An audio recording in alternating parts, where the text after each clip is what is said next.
Kundarpa, Jejak Cahaya.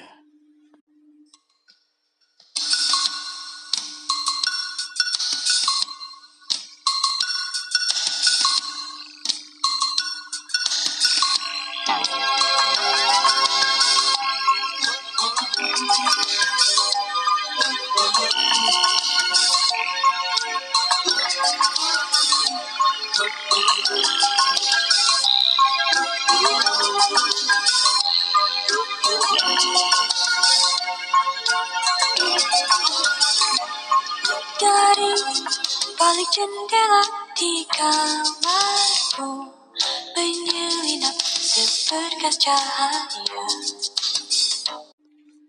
Sebaris awal lagu berjudul Pagi, karya Chrisye dan Aji Sutama tahun 1987, yang disenandungkan oleh Tika Bisano tersebut mirip dengan pembuka buku ini, yaitu tentang pagi dan cahaya yang sekian lama tak kunjung tiba.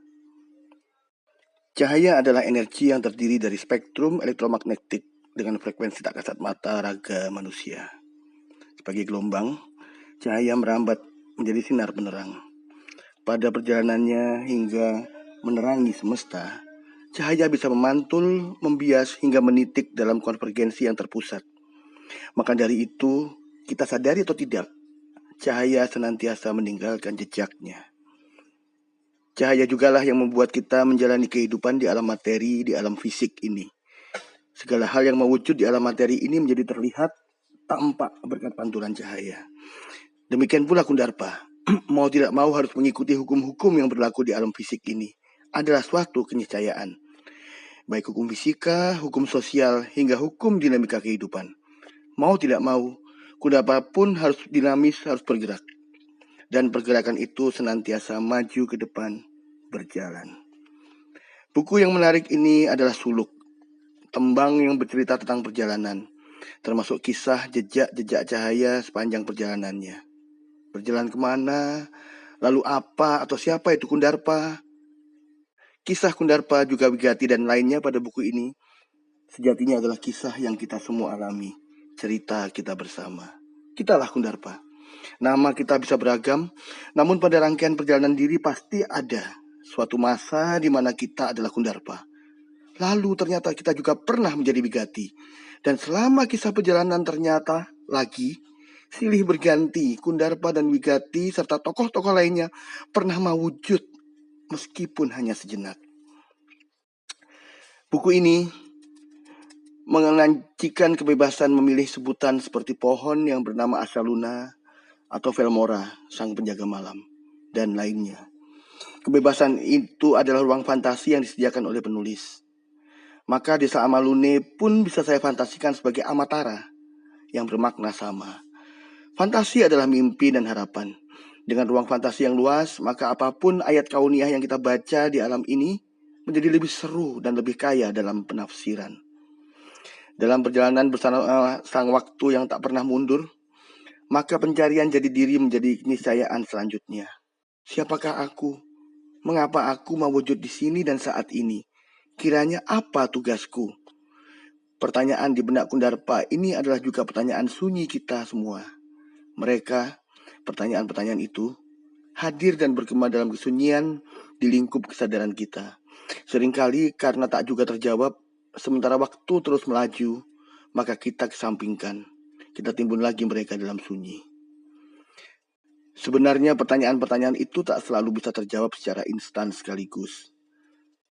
Acap kali terjawab satu demi satu. Sekian jengkal, sekian depa, sekian langkah di depan, barulah terjawab yang berikutnya. Kadang pula ada jawaban yang muncul di tikungan jalan kita di persimpangan. Bahkan ada pula yang di kemudian hari berubah maknanya, seturut perjalanan kehidupan kita. Perjalanan tak mesti menempuh rute yang sama, sehingga lingkungan sekitar jalan kita juga berbeda.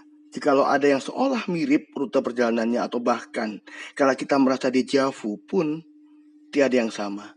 Entah cuacanya, entah paduan lingkungannya. Yang pasti tiada yang sama karena masing-masing perjalanan itu kita tempuh pada ruang dan waktu yang berbeda. Dalam pencarian jati dirinya, Kundarpa menemukan banyak sekali ragam pesona keindahan dalam kehidupan ini. Ya, keindahan. Karena ternyata hidup ini sejatinya adalah keindahan, tiada yang lain. Bahkan godaan-godaan yang muncul sepanjang perjalanan adalah dinamika semata, sebagai konsekuensi perjalanan. Semua itu karunia sang kehidupan sebagai ragam pesona bagi penyempurnaan diri. Kosakata senang, sedih, bahagia, merana, kaya, miskin, sejahtera, sengsara, bahkan terang gelap sekalipun, semuanya hanyalah jebakan rasa. Hidup ini adalah netral dan tidak berpihak. Manusialah yang memunculkan istilah dan kosakata tersebut karena rasa yang sebagian disimpulkan dari indera raga semata. Kundarpa merasa menemukan cahaya. Dia bawa cahaya itu kemanapun sepanjang kakinya melangkah. Pada suatu titik, Kundarpa bahkan sempat merasa apakah dia sang cahaya itu sendiri. Perjumpaan dengan Bugatti pun terjadi kala desa Amalune dilanda kegelapan, walaupun pagi sudah menjelang. Mereka risau dengan kegelapan yang melanda, walau sebenarnya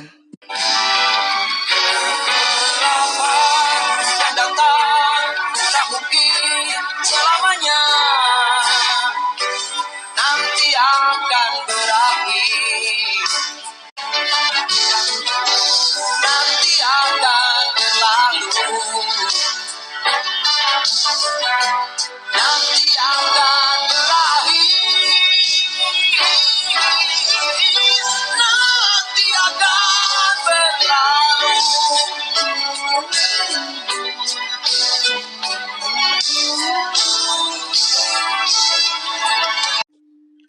Mengapa saya kutip lagi potongan lagu? Karena seperti narasi di awal tulisan ini, bahwa buku ini adalah suluk atau tembang sepanjang perjalanan. Kita bisa sebut sebagai pasulukan. Pada perjalanannya, Kundarpa ditakdirkan untuk berjumpa dengan sang pembawa luka lama. Luka adalah sesuatu yang menyakitkan, apalagi luka lama di masa lalu. Dan si pembawa telah siap meneteskan air jeruk nipis, cuka, serta taburan garam. Menyingkirkannya adalah pilihan mayoritas kita dengan cara melawan, membinasakan, atau meniadakan. Namun yang dilakukan oleh Kundarpa di luar dugaan. Kita ini manusia yang tercipta di dunia, tak kuasa merintang jalan yang telah ditetapkannya. Suluk Sahabat karya Aminato Kosin dan Harikis yang dibawakan oleh Karimata bersama Katara Singers pada album Beating tahun 1989. Banyak yang menarik dari buku ini. Bacalah, berfantasilah. Biarkan impian kita mengalir bersama kisah pasulukan ini.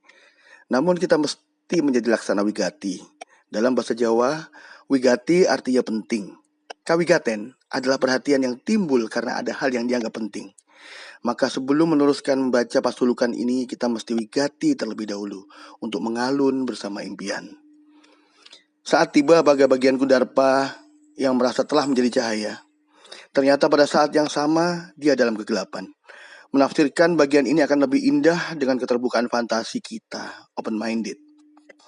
Jika cahaya hanya ada di luar jangkauan optikal atau mata raga, lalu apakah takdir menjadi buta adalah kutukan? Tidak. Kehidupan ini karunia dari Sang Rahman dan Rahim, yang mewujud menjadi kasih sayang bagi segala isi semesta.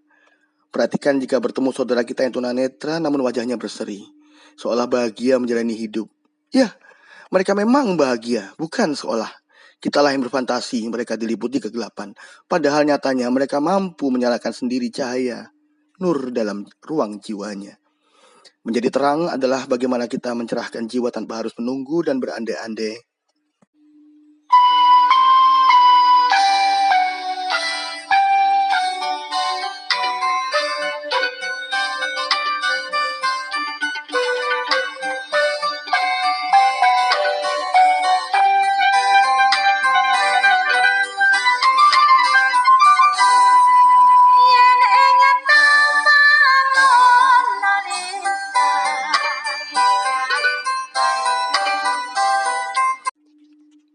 Gam ini karya KRT Anjar Ari Singanagara atau Anjar Mujiono pada medio tahun 60-an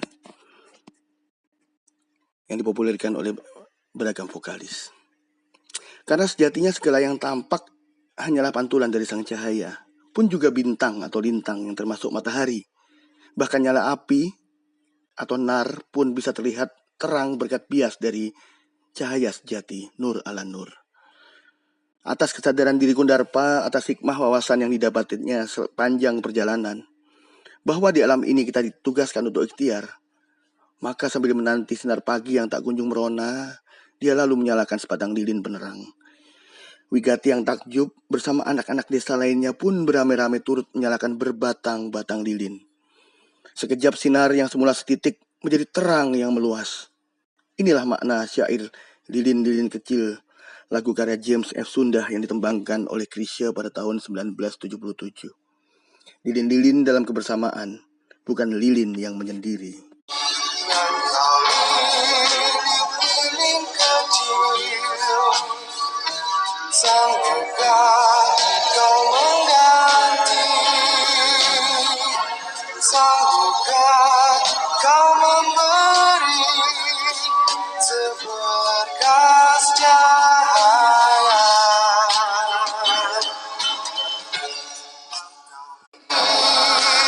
Lilin kecil, sanggupkah kau berpijak? Sanggupkah kau menyengat seisi dunia? Wigati juga mengamati bahwa lilin adalah alat penerang yang mengorbankan dirinya demi menebarkan terang. Lilin juga meninggalkan sisa, baik lelehan dirinya maupun jelaga dari sumbu yang terbakar api. Apakah ini artinya memberi terang pun meninggalkan dampak? Di kemudian hari, kala berjumpa dengan Wigati, akan saya ceritakan bahwa jelaga adalah karbon. Dan karbon adalah unsur penting bagi bumi, serta segala kehidupan yang ada pada bumi. Kundarpa pun mengandung jelaga itu. Maka ketika Kundarpa bisa menjadi dedaunan bahkan tanah, hal ini suatu keniscayaan karena kita semua di bumi ini memiliki unsur yang sama sebagai sedulur. Kundarpa artinya cermin, bumi. Kun bisa disebut buono, dan darpa adalah koco. Namun Kundarpa bisa siapa saja termasuk kita. Marilah bercermin pada bumi seisinya. Bumi yang sudah sangat tua dan matang. Bumi yang selama ini menjadi wasilah kehidupan kita. Mengemong kita menjadi saksi segala dinamika perilaku manusia dan para penghuni lainnya. Bercermin membutuhkan cahaya.